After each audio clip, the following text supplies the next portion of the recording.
this is gonna be a hard one to make, right? Because unfortunately, I have so much love for this company. But let's go and get into it, right? This is why I personally had to send the Pixel 8 Pro back.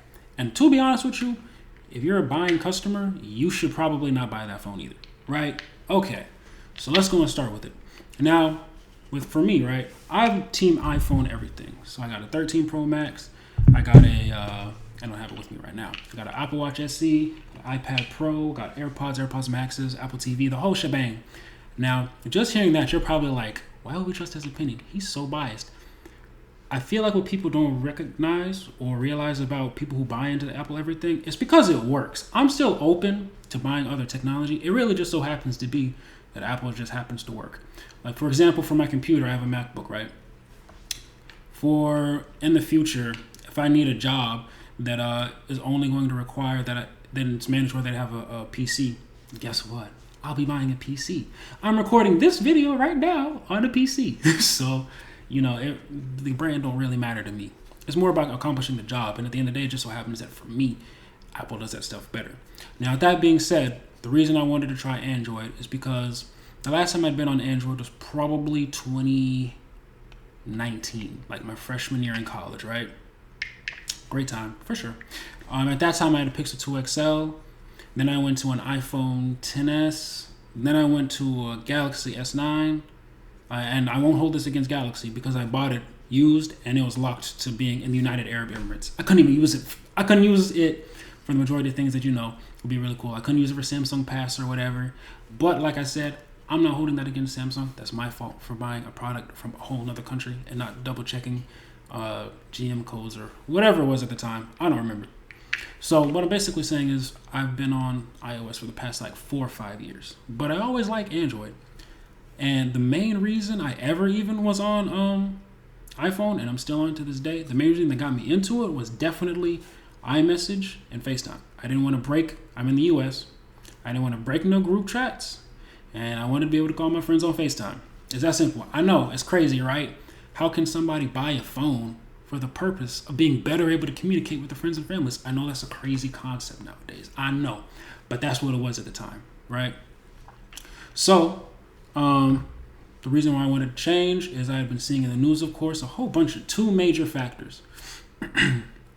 One, and this is the smaller one, is that Google products are always on sale. In general, Android products are on sale, right? But first, I was looking at the Pixel 8 Pro. That one was $200 off, right? Trade in my phone. I think I was going to end up paying like $200. So you mean to tell me I could trade in a 2-year phone and get a top of the line for only $200? I'm in there. And the second biggest thing, which was a counter to my primary reason to switch into iOS in the first place, was the fact that in 2024, Apple's going to adapt RCS. Now, RCS is going to fix the group chat issue. So hypothetically, I have no real reason to stay on iOS right now. Right? Those were, like I said before, those are my 2 big lock-in features.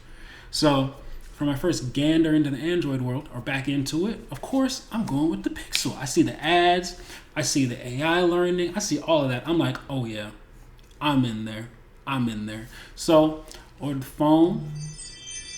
Probably took about, probably like 2 days to get here. Shout out to them. Quick, of course. So, it gets here, open it up, turn it on. It's cool. Now, I had already bought a 7 Pro previously, sometime around last year. With that phone, I still returned it, and that one was worse. That phone was overheating like crazy in a short amount of time that I have it. I'm talking about, like, of course, during the normal setup, it's hot. Everybody's okay with that. But even the next day, after everything's downloaded, and I'm like on Twitter, or was it X by then? No, I think it was still Twitter. Anyway, I'm still browsing, working in normal. It's still hot. I was like, all right, at this point, I'm going to bow out before the 2 weeks expire. Let me go and ship this bad boy back to them, and they can handle it, right? So this year, though, I've been hearing good things about G3, the chip. I'm like, oh, say no more. I'm in there. Let me go and turn that off. I'm like, say no more. I'm in there. So naturally, like I say, I buy it, I get it, unbox it and everything, and I was like, it's cool, right? So then starts my analysis of this phone. And this will probably turn into why, kind of at this point, everybody's pretty solidified with where they are, honestly. So let me go through the pluses that were with that phone, right? I like the I like the AI generated wallpapers. Only thing about it is I wish that it was more. Like as it is, I guess it's using AI to generate it, but it's in such a weak state that in my opinion it's barely even worth it, to be honest with you. Like it's so bare bones. It was like you can make purple sand. Their options were purple and sand. It's like okay, I guess, but not for nothing. You can go online and like find purple sand if you really wanted to. So like I was expecting it to be more in depth. If it was out of the fire, like if it was like, oh, you could type in specifically what you wanted. Like for me, you could type in Gojo from Jujutsu Kaisen, goated anime, goated manga. Y'all should read it or watch it. I don't know what y'all do. Anyway, if you could type that in, that's fire, right? You can't do that. So, I mean, it was a feature. It was cool. Oh, icon matching. I know that that's not a Pixel exclusive feature, but icon matching, where the colors match the wallpaper and the whole UI turns to match it. Apple definitely needs something like that because that's fire. Definitely. Let's see what else. The camera. I will say I'm comparing it to a 13 Pro Max, not the newest. I'm always getting calls. Obviously not to the newest, but you know, it was good. At least at stills. Video, even my 13 Pro Max was about equal, but that's fine, you know, I guess. But stills, definitely top tier.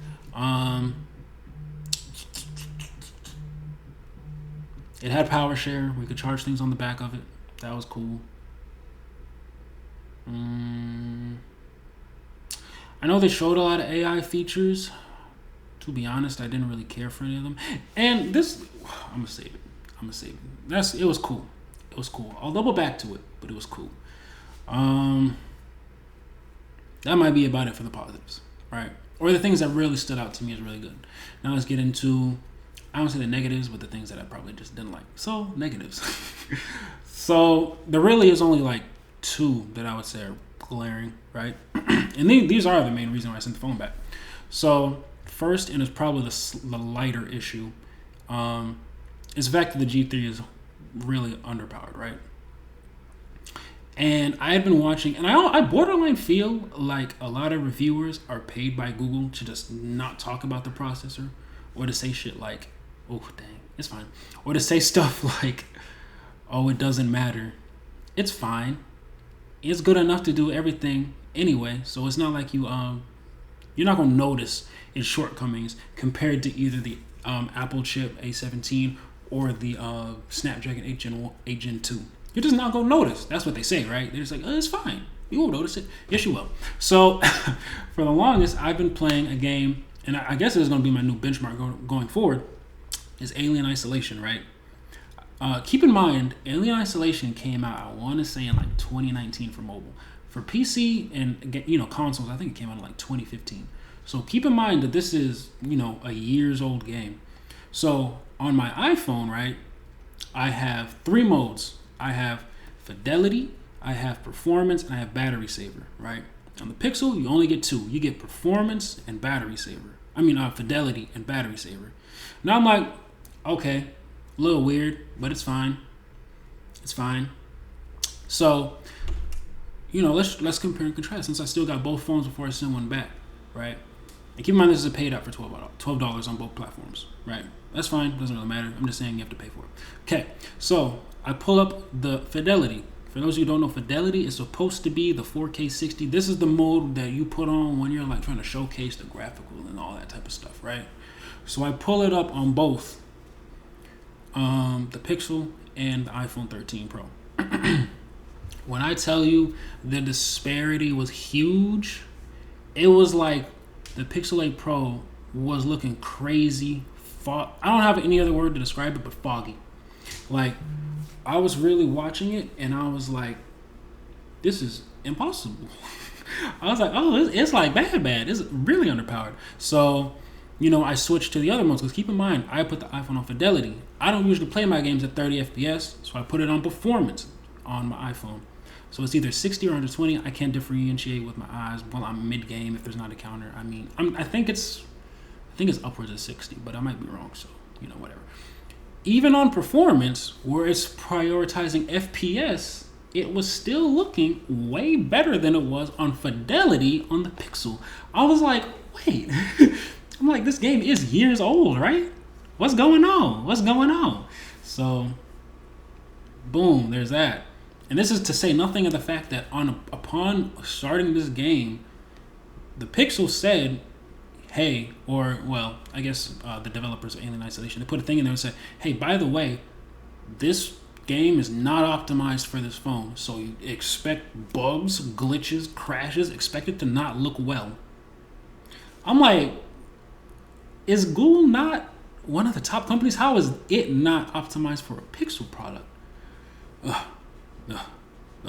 So that's another thing. And that's probably the biggest thing, honestly, is the optimization for this specific chip. I don't think Google sells enough for the average third-party company to bother trying to optimize specifically for the Google, especially given how underpowered it is. They're just not going to do it. So expect your apps to work worse, right? So obviously, that's a showcase for the game, like I said, which is like $11, $12, right? But maybe again, you're one of those people who's like, it doesn't matter. I'm still just, I only like the free stuff anyway. Like, I'm only down to Twitter and stuff like that. So I got Twitter on my phone at this point, since I just got it. Now X, right? So I downloaded X on the Pixel. Y'all will never guess what happened again. Guess. Lags and buffering, even scrolling. I'm like, wait a minute. I'm like, are my eyes deceiving me? Now here's the thing, right? I already know on Android, scrolling is way faster than it does on iOS. iOS is like, I would say it moves like at a human speed. So you flick it and it kind of follows the same velocity as your finger. Pixels, Androids in general, they don't. If you swipe, it puts it on like times 10 speed. I'm not saying that's a negative. I'm just saying what it does, right? Because this is important. On Galaxies, because my girl has an S23 Ultra, right? On Galaxies, you swipe, it flies, of course, but it doesn't buffer. Or let me take that back. If it's on a website, it takes time to load the website. Of course, no fault of the device. That's just internet or, whatever. That's fine. What it doesn't do is the actual scroll itself starts freezing in between scrolls. I've never seen nothing like that. Or I take that back. I have seen that before, but that was back in 2014 when I had an Atrix HD. So it's been a while since I've seen something like that. And that's just not normal. And it's Twitter. Like I said, it's a relatively light app. There's no real reason for it to be doing that. I want to put it up to G3, to the G3 chip, but I really have no idea. Because like I said, that's such a basic thing that I have no idea why it's doing that. And it was, of course, updated to the latest. I'm not finna sit up here and trash you with the software that it ships with. Come on now. I'm fair, right? So, yeah. Performance is just not there. Whether it be because of the chip or whether because companies don't optimize for it. Regardless, at the end of the day, it doesn't matter whose fault it is. The result is that if you buy a Pixel, you're going to get a worse experience than if you bought either an iPhone, which is where I'm coming from, or just a different Android. Don't misconstrue this video as if I'm specifically saying iPhone's the answer. I'm not. You could get a Samsung and you won't have this issue. Or, I speak for I say Samsung because I don't really have any experience with the other Androids out there. Not really. So, I mean, heck, that's just me though. I'm just comparing it to Samsung. Because especially at $1,000, I know $800 now, but shoot, the S23 Ultra is also on sale where I could get it, and I think I would end up paying $300. So pay an extra $100 and you just get an overall better device. It's a no-brainer to me, right? So that's point one. I know that's a long point, but trust me, point two is just gonna be quick because it's just a matter of stuff that I personally want to use. But if you do, it's cool. So now let's get into the software gimmicks. I mean, software features. Right. Let's get into the software features, right? The big highlight was the taking a photo You can swap people's faces. I don't know if it's because I just don't particularly use my camera that much, or because my friends are all adults who can follow directions such as look at the camera and smile. Like, I'm not sure which it is, but this feature is useless to me. It just is what it is. Call screening's cool. I don't really get spam calls, but it's cool. Now, I will say, probably like a year ago, I was getting a ton of spam calls. So this probably would have been helpful back then, but now I don't really. The voicemail, I don't do that. I just answer the phone, or reading it out loud. Because iPhone has something like that too, but I just don't use it. I answer my phone. Yeah. So, but even more to the point is the fact that none of those things that none of the intensive AI features that can only be performed on the G3 are actually performed on device. They all have to be sent up to the cloud. Then they're processed up there. Then you have to re-download them. So again, you're paying $1,000 for this phone, right? Not the Google software experience. Because the Google software experience can be on any Pixel and really even any phone that just happens to pay for Google Photos, like an iPhone or Galaxy. It doesn't really matter. But you're paying for, in my mind, what is only possible on this device. But there's not really a lot of that. And for that reason, it's kind of like, again, why necessarily buy this phone? Like, another major reason why I stick with iPhone stuff and Apple stuff in general is, okay, for example, I use Google Docs, right? Love Google Docs. I use Google Sheets. I use Google Photos as my primary photo storage. Let's see. I have a Google Nest Mini. It's all great, right? But the thing about it is, none of that is like locked to the device that I use, right? Which is good. I'm not mad at that. But I'm just saying it doesn't push me towards your products. If I can get the same services at really better quality on different platforms, then why would I necessarily buy yours? I'm not saying necessarily that it's not worth it, but if your goal is to get as much stuff as possible from Google and maybe a competitor, you can do that really easily. So it just makes it so you wouldn't buy Google's hardware. That's all I'm saying. Just food for thought, right? So I think those are the main two reasons why I shipped it back. And running it back, it definitely is dominantly the fact that chip is just not worth $1,000. It's just not. The fact that it gets out, Apple has been having the best CPU and GPU. That's fine, right? It's been better than the competition. Now it's really close, though. Now it's really close. But regardless, the G3 is like 2-3 generations behind for both Apple and Snapdragon. The 8 Gen 2 blows out the water. The A17 Pro blows the G3 out of the water. And it's like, I understand people saying specs don't matter, but then the price better reflect that. If I'm paying $1,000, I expect the phone to compete on all fronts with all the other phones that cost $1,000. You can't just pick and choose and be like, oh, well, you won't notice this, so it doesn't matter. No. Because keep in mind, especially, I'm talking to the YouTubers here.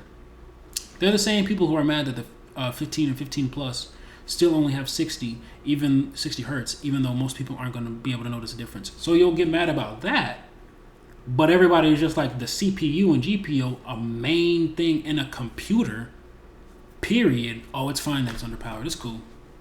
It's cool. We can do most things, You can browse the web. So it's okay to put in $1,000 computer.